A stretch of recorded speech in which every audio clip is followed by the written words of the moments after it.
Hi, I'm Mr. New Jersey. This is the third installment of a multi-part crash course in New Jersey government and politics. If you haven't already, you should watch the previous videos of this series before watching this one, because these videos are designed to build off one another, and I will not be repeating information. Today we will cover the executive branch of New Jersey's state-level government, which is responsible for enforcing the laws passed by the state legislature. We'll discuss the executive branch in terms of three key components: the governor, the lieutenant governor, and executive departments and agencies. The governor, as head of the executive branch, is analogous to the federal level's president. New Jersey's governor as of 2017 is Chris Christie. To be elected governor, one must be 30 years of age or older, must have been a U.S. citizen for at least 20 years, and must have lived in New Jersey for the 7 years prior to the election, unless the reason for one's absence was serving New Jersey or the United States. A governor's term in office lasts 4 years. There is no limit to the number of terms a person can serve as governor. However, a person can only serve up to 2 consecutive terms as governor, after which they must take off at least 1 term before being able to serve as governor again. However, for practical purposes, governors seldom serve more than 2 terms in total. We'll discuss more of the governor's powers as this video progresses, but here are some miscellaneous ones that it didn't make sense to fit in anywhere else. The governor can grant people pardons or reprieves for their crimes, not counting federal crimes, and excluding treason and impeachment. At the start of each legislative session, the governor communicates with the state legislature about the condition of the state. This typically takes the form of the State of the State address, analogous to the State of the Union address given by the president at the federal level of government. The governor can also call the state legislature into session whenever the governor feels it is necessary. The governor is commander-in-chief of New Jersey's military and naval forces. Recently, this has primarily been the New Jersey National Guard. The New Jersey equivalent to the federal level's vice president is the lieutenant governor, who is elected on the same statewide ticket as the governor, and who assumes the office of governor if it becomes vacant. The lieutenant governor also serves as acting governor whenever the governor is temporarily unable to fulfill his or her duties, such as during medical emergencies, as well as whenever the governor is outside of the state. In fact, if the governor and lieutenant governor are out of the state at the same time, then the acting governorship keeps getting passed down the gubernatorial line of succession until somebody currently inside the state is reached. If a person is acting governor for enough consecutive days, then they will be counted as a full-fledged governor in state lists and histories. The lieutenant governor and the governor must be from the same political party. The legal qualifications to be elected lieutenant governor are the same as those to be elected governor. The position of lieutenant governor did not exist in New Jersey until 2010. Prior to that, the president of the Senate would become acting governor whenever the governor was unable to serve, was out of state, or left the office vacant. However, while acting governor, it would remain president of the Senate, meaning that an acting governor would actually be more powerful than a regularly elected governor. The position of lieutenant governor was established after this anomaly of an incredibly powerful acting governors happened several times in the space of a few years, highlighting the issue. Note, however, that the state Senate president is still third in line for the gubernatorial succession, so this anomaly can still happen, it's just more difficult. In addition to the governor and lieutenant governor, the executive branch includes numerous departments and agencies responsible for making and enforcing laws in certain policy areas. Except for a few cases where agencies derive power directly from the New Jersey Constitution.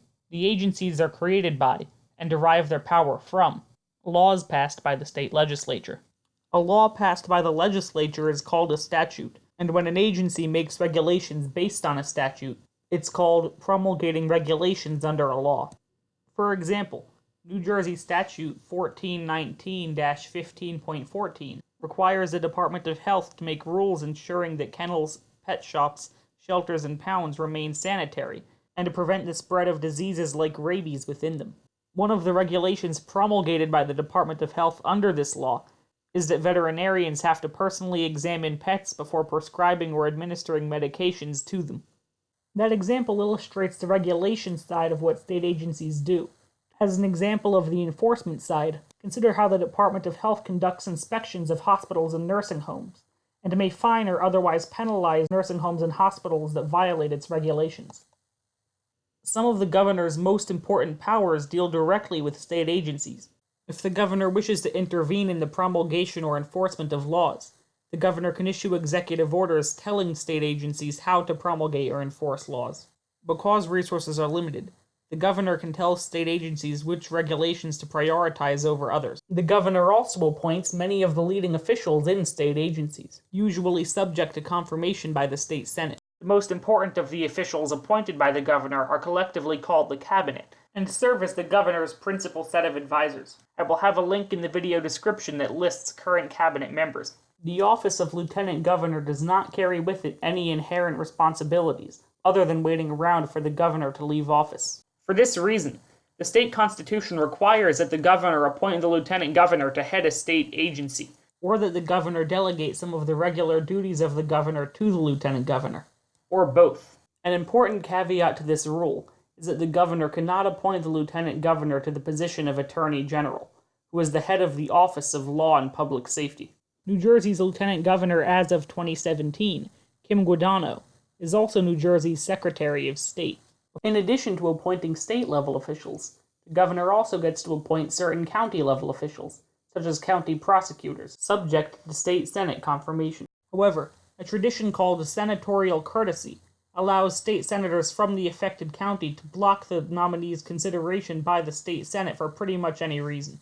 New Jersey's governor also gets to appoint the state's judges, subject to state senate confirmation.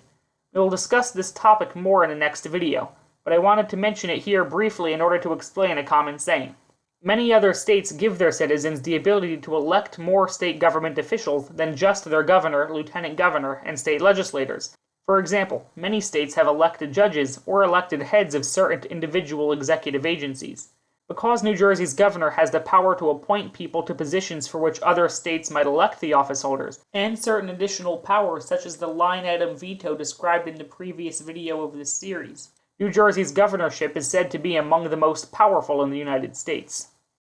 If you enjoyed this discussion, you should consider a visit to the New Jersey Governor's Mansion. New Jersey is one of very few states whose governor's mansion is not located in the same city as its state house. Our governor's mansion is located in Princeton, not Trenton.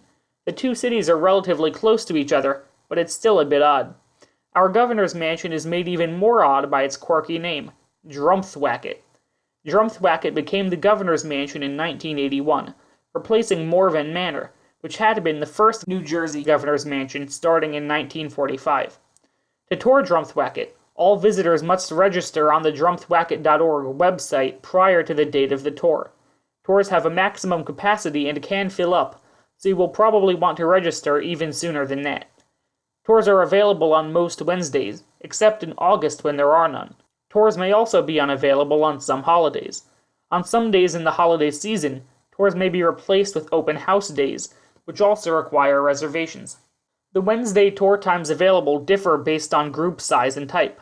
Non-school groups and groups with fewer than 20 people can register for 1 p.m. tours. School groups and groups with 20 or more people can register for 9:45, 10:45, and 11:45 a.m. tours. Tours cover the ground floor of Drumthwacket, which includes the dining hall, an entrance hall, several living rooms, a library, and the governor's Drumthwacket office. The upstairs is closed off.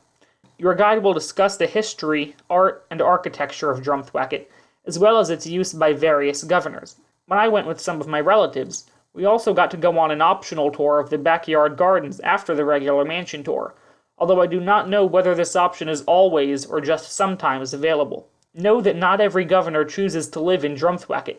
It's a choice that depends on convenience and family preference. Some governors have lived at Drumthwacket full-time, others have lived there part-time, and a few haven't lived there at all. Even in this latter case, however, the governor may still use it for formal dinners and events. Drumthwacket's address is 354 Stockton Street, Princeton, New Jersey, 08540. Parking is available outside the mansion, but the gate will not open until 15 minutes prior to your tour, so there's no point in showing up too early. If you are 18 or older, you will need a photo ID. Large bags and backpacks are not allowed for security reasons.